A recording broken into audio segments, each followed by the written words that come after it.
ဂရိဒန်ဒါယီမှာအစွမ်းထပ်ပြီးကြောက်မက်ဖွယ်ကောင်းတဲ့ V-Link တွေအများကြီးရှိပေမဲ့သူတို့ထဲမှာအင်အားအကြီးဆုံးနဲ့လူသိအများဆုံးကတော့ Typhoon တွေဖြစ်ပါတယ်။သူ့ကို Typhoeus လို့လည်းခေါ်ကြပြီးနတ်ဖျားတွေရဲ့အာဏာကိုစိန်ခေါ်ခဲ့တဲ့အလုံးအမင်းအစွမ်းထက်တဲ့တရဝါကြီးတစ်ကောင်ဖြစ်ပါတယ်။ Typhoon ရဲ့ဇက်ကြောင်းမှာသူဘလို့ဖြစ်လာတယ်ဆိုတဲ့ဇက်မြင့်နတ်ဖျားတွေနဲ့တိုက်ခိုက်ခဲ့တဲ့တိုက်ပွဲနောက်ဆုံးမှာဘလို့ရှုံးနိမ့်သွားခဲ့တယ်ဆိုတာတွေပါဝင်ပါတယ်။ Typhoon ရဲ့ပုံပန်းတရံနဲ့စွမ်းအားဒန်ဒါယီတွေအရ Typhoon ဟာ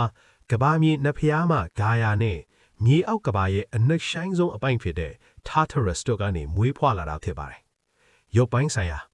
သူဟာမွေကောင်းပေါင်းတင်ရပါတဲ့အဲယာမတရဝါကြီးဖြစ်ပြီးမျက်လုံးတွေကမီးတောက်တွေကအတောင်ပိုင်းတွေလည်းပါရှိပါတယ်။ခန္ဓာကိုယ်အောက်ပိုင်းကတော့ရစ်ခွေနေတဲ့မွေတွေနဲ့ဖွဲ့စည်းထားတာပါ။အတန်သူ့ရဲ့အတန်ဟာမိုးချွင်တက်လို့ဟိမ့်ဟောက်နေပြီးအရန်ကိုကြောက်စရာကောင်းပါတယ်။နတ်ဖျားတွေကိုစိန်ခေါ်ခြင်းTyphoon ဟာနမင်းကြီး Zeus နဲ့အိုလင်ဘတ်တောင်ကနတ်ဖျားတွေရဲ့အုပ်ချုပ်မှုကိုဖြုတ်ချပြီးသူ့ရဲ့ကိုယ်ပိုင်အုပ်ချုပ်မှုကိုတည်ထောင်ဖို့ကြိုးစားခဲ့ပါတယ်။သူဟာမြေပြင်အနောက်တောင်ကျမ်းဖြတ်စီးခဲ့ပြီးလူသားတွေရောနတ်ဖျားတွေကိုပါထိတ်လန့်တွန်းလှုပ်စီးခဲ့ပါတယ်။ Typhoon ရဲ့ကြီးမားတဲ့အစွမ်းကြောင့်ပြင်းထန်တဲ့မုန်တိုင်းတွေမီးတောင်ပေါက်ကွဲမှုတွေနဲ့ငလဲတွေကိုဖြစ်ပေါ်စေခဲ့ပါတယ်။နောက်ဆုံးတိုက်ပွဲ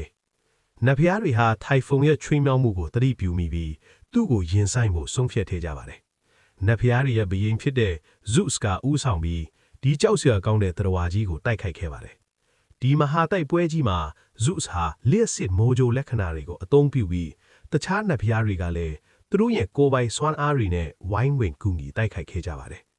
Typhoon ကလည်းသူ့ရဲ့ဒေါသမန်တွေနဲ့နတ်ဖျားတွေကိုပြန်လည်အန်တုခဲ့ပြီးမြဲနောက်ဆုံးမှာတော့ Zeus ကအသာစီးရရှိသွားခဲ့ပါတယ်။တခြားဂရိဒန်ဒါယီလာဇက်ကောင်းတွေဒါမှမဟုတ်နတ်ဖျားတွေအကြောင်းထပ်သိချင်တာရှိရင်မေးမြန်းနိုင်ပါတယ်ဗျာ။